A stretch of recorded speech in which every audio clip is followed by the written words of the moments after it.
Now, for those no recently, I did upload a big video where basically I talked about every season of Survivor after rewatching every season. Most of the US seasons where I watched all 46 of the seasons and I gave my thoughts on how I feel about them after a rewatch.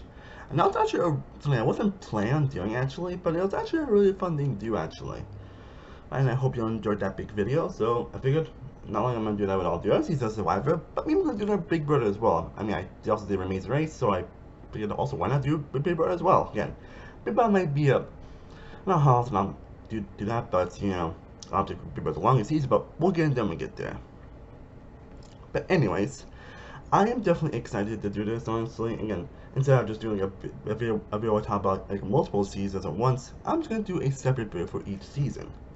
And I'm going to start off, since these seasons are a lot, aside from these two seasons are a lot longer, I'm going to do that with the Australian seasons first, where I'm going to rewatch every single season and then give my thoughts on how I feel about the season on a full rewatch. Because you never know how rewatch whether or not your thoughts are really going to change or not, so this is why I decided to do that, rewatch Star season in the first place, which again, wasn't I wasn't planning on doing, but I'm happy I did, so.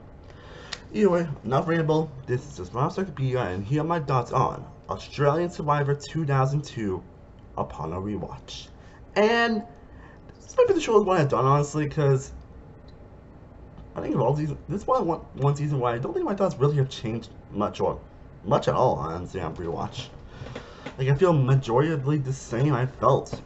Do I think Australian Survivor 2002 is probably the most forgettable season? Hell, I just rewatched it. I still don't remember much about it. I don't remember much about the cast, I don't remember much about the gameplay, I don't remember much of the antics or lack thereof that went on this season. And a lot of Trump councils were just boring, the host was kind of there. And again, of course, the only memorable thing about the season, and still is the most memorable thing, is the winner, Robert, who, again, rest in peace, I think he did pass away like a while back. I think the car accident was his son, if I remember correctly.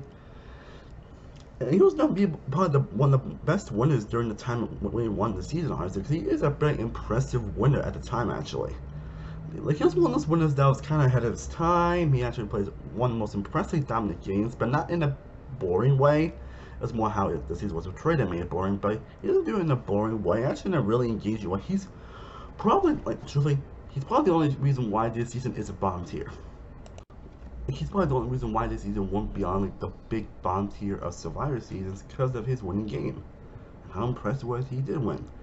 And maybe Katie also has some fun moments, especially with her like crazy fight that happened in the final 4 round, which is one of the most like wow, one of the most biggest meltdowns that we have seen on Survivor. But I those two, I really don't remember much about. I generally don't remember much about anyone else this season. I mean, you get a like, interesting moment in Final 3 where basically one person decides to quit the challenge, but aside from that, there really isn't a true standout moment this season. There isn't anything standout. Again, I'm struggling to find things to say about the season because I pretty much have my thoughts mostly the same about Australian Survivor 2, honestly. So I respect like a big few thoughts, honestly, but I really don't have much to say about the season. It's not a terrible season by any means, again, but it is arguably Survivor's most forgettable season.